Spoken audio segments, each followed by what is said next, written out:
Birmingham's main city centre tunnels will close tonight for 6 weeks. The closure will allow the first major work in their 40-year history. Yeah, the St Chad's and Queensway tunnels on the A38 will be closed throughout the school summer holidays, and there should be less traffic on the roads. Our transport correspondent Peter Plisner is above those tunnels this evening and joins us now.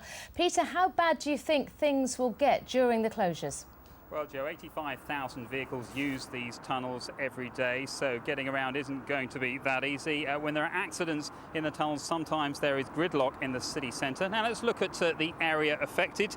St Chad's and Queensway tunnels will close at 10 o'clock tonight to all traffic for a period of 6 weeks. If you travel from the north and you normally use the A38 Aston Expressway, the advice is to use alternative motorway junctions around Birmingham or the A4540 ring road around the city centre.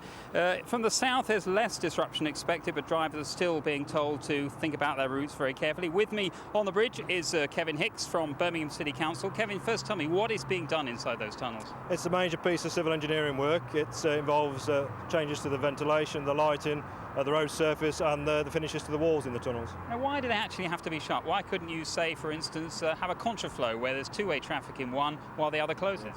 It's difficult due to safety. It's difficult to get the two-way traffic flows that we need. The widths that we need to do that just aren't available in the one ball.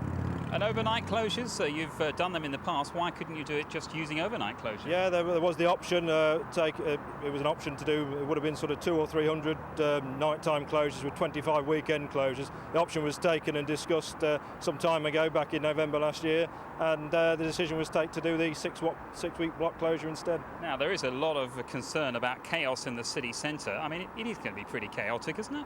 Well, I think in the first few days there's liable to be congestion, certainly on the main routes, the A38 around St Chad's, and leading out to that towards Lancaster Circus. But that's the whole reason why we're asking people to look at alternative ways of getting into the city, bus and train in particular. But really, is it realistic to expect people to switch to public transport during the summer holidays? Yeah, I think so. I think the capacity is there on the bus and train services to do that. I also think walking and cycling, particularly the weather we've got at the moment, are viable options for people. But people like sitting in traffic jams. Do you think they really will want to abandon their cars? My postbag doesn't say we like sitting in traffic jams. So no, we want to encourage people to get on public transport, find alternative methods of getting in here, and they say the bus and the train service, and walking and cycling are the key ways of doing it. Kevin, many thanks. Well, the tunnels do close tonight at 10 o'clock, and if you're travelling over the next few days, be aware that these main arteries won't be available to you.